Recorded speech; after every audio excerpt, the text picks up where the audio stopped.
जय श्री राम, जय श्री राम। अयोध्या में तरह तरह की बातें चल रही हैं। कान मूंद कर रत गही जीहा, एक कहीं यहाँ बात अलीहा। सुकृत जाहियस कहत तुम्हारे, राम भरत कहूँ प्राण प्यारे। कोई हाथों से कान मूंद कर और जीभ को दांतों तले दबा कर कहते हैं कि यह बात झूठ है, ऐसी बात कहने से तुम्हारे पुण्य नष्ट हो जाएंगे। भरत जी को तो श्री रामचंद्र जी प्राणों के समान प्यारे हैं।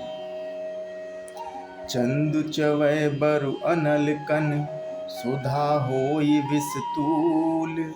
सपनेउ कबहु न करहि किछु, राम भरत अनुकूल।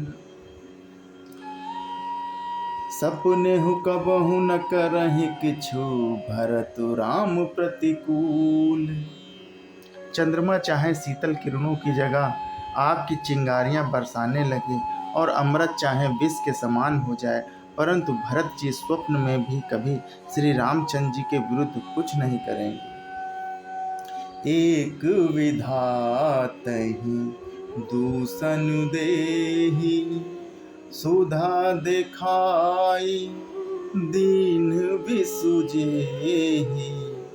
खर भरु नगर सोचु सब काहू, दुसह दाहु उर मिटाऊ छाहू। कोई एक विधाता को दोष देते हैं जिसने अमृत दिखाकर विष दे दिया। नगर भर में खलबली मच गई, सब किसी को सोच हो गया, हृदय में दुस्साह जलन हो गई, आनंद उत्साह मिट गया। विप्र बधू कुल मान्य जठेरी, जे प्रिय परम के कई केरी। लगी देन सिख सीलु सराही, वचन बान सम लागहि ताही।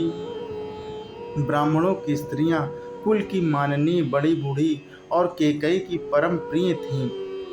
वे उसके सील की सराहना करके उसे सीख देने लगीं, पर उसको उनके वचन बाण के समान लगते थे। इसको केकई को, सब लोग केकई को समझा रहे हैं पर वो किसी की नहीं सुन रही।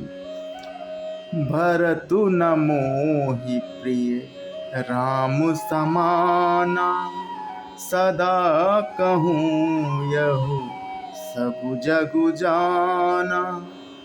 करहूँ राम पर सहज स्नेहु, कहीं अपराध आजु बनु देहु। वे कहती हैं, तुम तो सदा कहा करती थी कि श्री रामचंद्र जी के समान मुझको भरत भी प्यारे नहीं हैं। इस बात को सारा जगत जानता है। श्री रामचंद्र जी पर तो तुम स्वाभाविक ही स्नेह करती रही हो, आज किस अपराध से उन्हें बंद देती हो।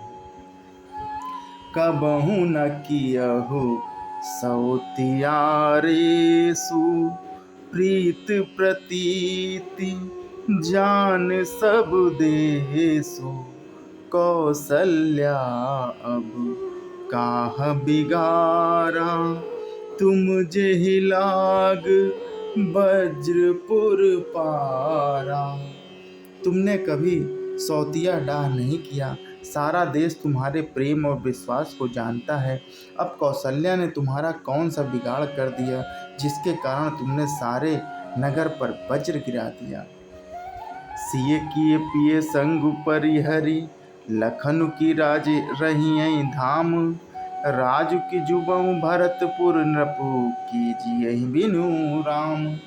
क्या सीता जी अपने पति श्री रामचंद्र जी का साथ छोड़ देंगी? क्या लक्ष्मण जी श्री रामचंद्र जी के बिना घर रह सकेंगे?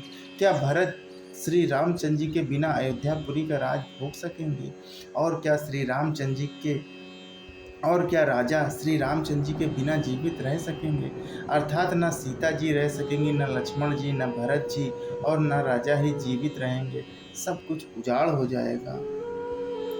अस विचारी उर छाड़हु कोहु, शोक कलंक कोटि जन होहु, भरतहि अवसि देहु जुबराजु, कानन काह राम कर काजू। हृदय में ऐसा विचार कर क्रोध छोड़ दो, शोक और कलंक की कोठी मत बनो, भरत को अवश्य ही युवराज पद दो। पर श्री रामचंद्र जी का वन में क्या काम? नाहिन राम राज के भूखे, धर्म धुरिन विषय रस रूखे, गुर ग्रह बसहु राम तज गेहूं, नृपसन अस बर दूसर लेहु। श्री रामचंद्र जी राज्य के भूखे नहीं हैं, वे धर्म की धुरी को धारण करने वाले और विषय रस के रूखे हैं, अर्थात उनमें विषयासक्ति है ही नहीं। इसलिए तुम यह शंका ना करो कि श्री रामचंद्र जी बन ना गए तो भरत के राज में विघ्न करेंगे। इतने पर भी मन ना माने तो तुम राजा से दूसरा ऐसा यह वर ले लो कि श्री राम जी घर छोड़कर गुरु के घर रहें। जो नहीं लगे हम कहे हमारे, नहीं लागहि कछु हाथ तुम्हारे, जो परिहास कीन्ह कछु होहि, तो कहीं प्रगट जनावहु सोई। जो तुम हमारे कहने पर ना चलोगी तो तुम्हारे हाथ कुछ भी ना लगेगा। यदि तुमने कुछ हंसी की तो हो उसे प्रकट में कहकर जना दो कि मैंने दिल लगी की है। राम सरिस सुत कानन जोगु, काह कहिए सुनि तुम कहु लोगु, उठहूँ बेगी सोई करहूँ उपाय, जेहि विधि शोक कलंकु नसाई। राम सरीखा पुत्र क्या वन के योग्य है? यह सुनकर लोग तुम्हें क्या कहेंगे? जल्दी उठो और यही उपाय करो कि जिस उपाय से इस शोक और कलंक का नाश हो। जेहि भांति शोक कलंक जाई, उपाय कर कुल पालही, हटि फेरु राम ही जात बन जनि बात दूसरी चालही। जिमि भानु बिनु दिनु प्राण बिनु तनु चंद बिनु जिमि जामिनी, तिमि अवध तुलसीदास प्रभु बिन समुझइ धौजिय भामिनी। जिस तरह नगर भर का शोक और तुम्हारा कलंक मिटे, वही उपाय करके कुल की रक्षा करो। वन जाते हुए श्री रामचंद्र जी को हट करके लौटा ले, तुम्हारी कोई बात ना चला। दूसरी, तुलसीदास जी कहते हैं कि जैसे सूर्य के बिना दिन, प्राण के बिना शरीर और चंद्रमा के बिना रात निर्जीव अर्थात शोभाहीन हो जाती है, वैसे ही श्री रामचंद्र जी के बिना अयोध्या हो जाएगी।